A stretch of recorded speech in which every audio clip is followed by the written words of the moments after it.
Discover peaceful, woodsy living right here in Macon.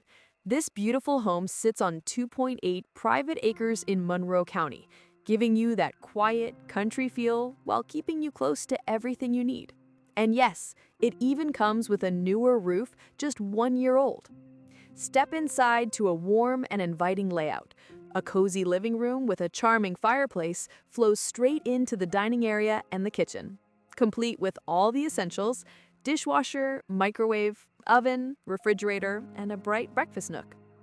On the main level, you'll also find a convenient half bath and a relaxing master suite with his and her closets and a double vanity.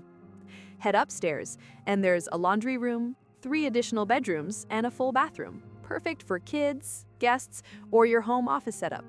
Out back, the expansive deck overlooks your own private wooded retreat, ideal for grilling, hosting, or simply soaking in the peace and quiet. And with a 2-car garage, you get extra storage and everyday convenience. Acreage, privacy, and that true Georgia serenity, all just minutes from Macon.